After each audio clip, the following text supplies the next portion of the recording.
Bonjour, bonjour, bienvenue sur les oracles de Sandrine, j'espère que vous allez tous très bien. Alors c'est parti, on va aller voir vos énergies pour le 15, enfin du 15 au 31 août 2025, pour vous les taureaux. Donc quels sont les messages, les énergies, votre état d'esprit, qu'est-ce que vous allez traverser. Mais avant tout, je voulais vous dire merci de votre présence, merci de votre écoute, merci de toutes les actions que vous menez sur ma chaîne. C'est grâce à vous que ma chaîne grandit chaque jour, donc merci du fond du cœur. Je suis Sandrine, je suis jardinière d'âme et vous retrouvez toutes mes prestations dans la barre de description pour pouvoir prendre rendez-vous. Allez, c'est parti. On va aller voir les taureaux, ce qui vous attend du 15 au 31 août 2025. Et d'abord, on va commencer par quelle est l'énergie dans laquelle vous vous sentez pendant ces 15 derniers jours d'août. Alors, on a la carte du 4 de coupe axé sud. On a le sentiment que vous vous êtes ennuyé longtemps dans une situation, mais là, vous êtes en train d'agir pour sortir de l'ennui, pour sortir de quelque chose qui vous a longtemps laissé sans pouvoir d'action, sans peut-être dans un état assez apathique, dans lequel vous ne pouviez pas avancer. Là, ça y est, vous reprenez un peu de poil de la bête, vous vous ennuyez toujours dans cette situation, mais vous avez envie de vous en sortir, vous avez envie de trouver des solutions. Ok, alors qu'est-ce qui se termine là du 15 au 31 août pour les taureaux? Qu'est-ce qui se termine pour vous les taureaux du 15 au 31 août? Qu'est-ce qui va se terminer pour vous? Alors, on a le 2 de bâton, axé est. Ce qui se termine, c'est que vous ne voulez plus être attaché au passé. Vous ne voulez plus... jusqu'à maintenant, vous étiez attaché au passé, mais vous vouliez avancer. Mais vous n'y arriviez pas parce qu'il y avait ce passé qui vous rattrapait. Là, c'est terminé. Ce passé, c'est comme si vous aviez fait table rase. Vous dites non, il n'y a plus rien en fait qui me retient. Il n'y a plus rien qui me retienne ici dans cette situation, dans cette relation. Je ne peux pas rester parce que je m'ennuie. Je ne peux pas rester parce que, je ne sais pas, vous avez des loyautés, des croyances que vous devez, ou que vous deviez, parce que c'est terminé, que vous deviez rester dans cette situation, dans cette position. Et bien c'est terminé. Vous activez, vous bougez, vous trouvez des solutions et vous passez à autre chose. Ok. Alors, qu'est-ce qui commence pour vous dans les 15 derniers jours d'août? Qu'est-ce qui va commencer? Waouh! Pourrait y avoir un nouvel amour, une nouvelle rencontre, quelque chose de frappant, de marquant pour vous. Alors, pas de frappant dans le sens claque, mais dans le sens de waouh, vous avez le cœur qui s'ouvre, vous avez quelque chose, et là, vous tombez en amour pour quelque chose ou pour quelqu'un. Un nouvel amour, moi je pense que c'est vraiment un nouvel amour, quelqu'un qui arrive et qui vous déclare sa flamme. Vous pouvez rencontrer de nouvelles personnes. Ça peut être quelqu'un de plus jeune que vous, ou ça peut être quelqu'un qui n'est pas très sûr de lui, mais qui vient vers vous et qui va certainement vous montrer ses sentiments, vous prouver aussi qu'il peut vous aimer, etc. Ok, une très belle histoire ici qui pourrait commencer. Quelles sont les ressources à mobiliser? L'impératrice, vous dire que c'est possible, vous dire que oui, c'est un amour possible. Alors, il y a peut-être un rapprochement vis-à-vis d'un enfant aussi. On voit que ce qui est à mobiliser ici, ce sont vos charmes, vos atouts, quels qu'ils soient. Je vais parler comme si vous étiez une femme et qu'en face c'était un homme, mais vous adaptez mes propos évidemment. Donc ici, vous pourriez très bien développer votre envie de séduction, votre pouvoir de séduction. Vous pourriez retrouver votre féminité, le côté féminin de votre être, avoir envie de prendre soin aussi de l'autre. Ok. Quelles sont les influences extérieures qui peuvent venir encore agir sur vous ou sur cette situation, cette relation? Quelles sont les énergies extérieures qui pourraient encore agir. On vous parle de la reine de coupe. Alors, c'est rigolo parce que ce sont les deux cartes qui représentent la mère dans le jeu de tarot. Donc, peut-être que vous avez une vision de la maman qui est assez marquée chez vous. Et peut-être que vous vous dites, bah, comme je suis une maman, je ne peux pas faire certaines choses. Ou comme j'étais maman, je ne peux pas faire certaines choses. Je ne peux pas me considérer comme une femme séductrice, etc. Alors que bah, vous pouvez très bien être mère, être femme, être fille, être tout ce que vous voulez. L'un n'empêche pas l'autre si vous voulez.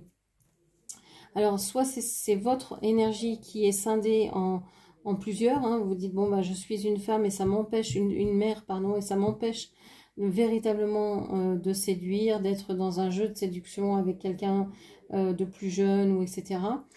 Ou bien, c'est peut-être aussi quelqu'un dans votre entourage qui a cette énergie de mère. Alors, ça peut être votre mère, ça peut être quelqu'un que vous considérez comme votre maman, ou ça peut être tout simplement une mère autour de vous, hein, la mère d'un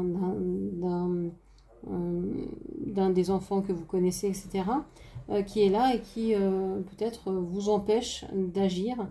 Il y a quelque chose comme ça qui se joue ici. Vous avez peut-être aussi, vous êtes une personne qui aimait donner, qui aimait s'occuper de ceux qui vous sont proches. Et là, avec cette force que vous devriez développer en vous ce mois-ci, ou ces 15 derniers jours-là, on vous dit que oui, effectivement, vous êtes une mère, mais vous êtes plus que ça, vous êtes encore autre chose que ça. Vous êtes alors je vous dis une mère, mais vous adaptez, hein, si vous vous retrouvez pas dans une énergie féminine, vous transposez une mère, un père, enfin bref, vous avez compris l'idée. Donc on a cette idée que la séduction, le fait de reprendre votre pouvoir, c'est un peu comme si vous passiez de victime à je suis reine. Vous sautez une étape, enfin vous sautez non, mais vous évoluez d'une étape à l'autre. Et donc ça peut vous poser un problème de conscience, de vous dire, mais est-ce que j'ai vraiment le droit de prendre ce pouvoir-là? Parce que je kiffe ce pouvoir, cette puissance de séduction, de maîtrise, j'aime rayonner comme je le fais. Ça peut vous poser un problème, hein. Il y a un problème de est-ce que je ne deviens pas égotique, est-ce que je dois rester humble, est-ce que je vais rester humble tout de même. Il y a une question un peu comme ça ici.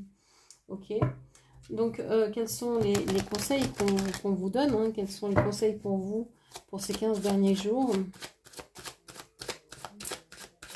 Quels sont les conseils pour les 15 derniers jours? Alors, on vous parle du roi de coupe, la reine de coupe, le roi de coupe, waouh. Là, il y a un couple qui se forme, hein. Alors, c'est assez impressionnant parce que on a l'impératrice, on a le valet de coupe, il y a beaucoup de personnages dans votre tirage. Peut-être que ces 15 derniers jours, vous allez les passer à rencontrer des gens et peut-être un couple. Soit c'est vous qui allez former ce couple, soit c'est un couple, vous allez peut-être voir vos parents, vous allez peut-être rencontrer des éducateurs qui sont importants pour vous. Il y a un rapport comme ça à un couple que vous prenez peut-être aussi en exemple. Vous avez peut-être pris en exemple le couple de vos parents et puis vous vous dites mais en fait c'est peut-être pas ça l'amour, vous vous posez des questions. Est-ce que c'est le couple parental qui est l'exemple ou est-ce que c'est le pouvoir de séduction de la femme vis-à-vis d'un homme qui peut être plus jeune, etc. Il y a une refonte, une mise en question sur ce qu'est l'amour, sur ce qu'est le couple, sur ce que vous voulez vivre dedans. Peut-être que vous avez déjà expérimenté ce couple amoureux et que vous voulez expérimenter ce couple passionnel. C'est peut-être ça. Bon. Il y a aussi le fait ici de pouvoir assumer un enfant seul, par exemple, d'être célibataire avec un enfant. Ça peut être quelque chose que vous voulez assumer, puisqu'il y a quelque chose qui se termine ici dans lequel vous vous êtes ennuyé. Vous sortez peut-être d'une relation, vous voulez assumer pleinement l'éducation de votre enfant ou de vos enfants seuls, et vous devez peut-être vous confronter à la vision de vos parents ou la vision de la société qui vous dit que ben non, si on veut élever des enfants, c'est en couple, Si c'est monoparental, c'est compliqué, etc. Vous avez peut-être cette chose-là qui se met en travers de votre chemin.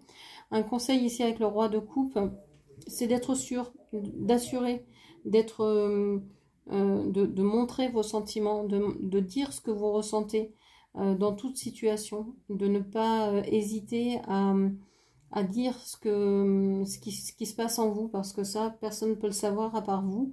Donc c'est important de le dire, d'être une base sûre pour vous et pour les autres. C'est-à-dire que en exprimant ce que vous ressentez, vous n'allez surprendre personne. Si un jour vous vous mettez en colère, bah, ça fait peut-être 15 fois que vous dites la même chose à quelqu'un. Donc si vous vous mettez en colère, il saura pourquoi. Mais si vous ne dites rien et que d'un coup vous explosez, là c'est la surprise pour tous, quoi. Donc, et puis même pour vous, ça peut vous dépasser et puis après vous contrôlez plus rien. Donc c'est vraiment l'idée de rester dans cette... je prends ma force en moi, je sais ce que je ressens, je le dis, je sais quelles sont mes limites, je les exprime et je n'ai pas peur de quoi que ce soit. Je m'affirme en fait. Et j'ai le droit à cette place. Et j'ai le droit aussi à cette place dans le couple. C'est important. Donc je pense qu'il y a vraiment une remise en question ici de ce que vous ressentez par rapport à un couple établi, par rapport à des enfants et par rapport à votre rôle et la puissance que vous pouvez exprimer seul face à soit un amour, soit un enfant et seul aussi par rapport à votre vision du couple, à votre vision du lien, etc. Donc ce qu'on vous dit ces 15 derniers jours, on va dire, c'est que vous sortez d'une relation dans laquelle vous êtes ennuyé, vous quittez quelque chose que vous avez mis du temps à laisser, vous rencontrez certainement l'amour, vous grandissez, vous reprenez votre puissance, dans tous les sens du terme, hein, de séduction, d'action, d'amour, etc. Et puis, vous regardez peut-être d'une autre manière le couple, le fait de faire couple. Vous avez peut-être une autre vision, une autre façon de faire ou d'être ensemble. Et on vous dit que même si vous changez votre vision d'être ensemble, vous avez quand même cette envie de parler de vos sentiments, de dire ce que vous ressentez, d'être une force pour vous et pour ceux qui vous entourent. Donc voilà ce que je pouvais vous dire. J'espère que cette lecture vous aura parlé, guidé. N'hésitez pas à la commenter, partager, liker, puis bien sûr à vous abonner à ma chaîne. Je vous remercie, je vous embrasse et je vous dis à très bientôt. Merci, au revoir.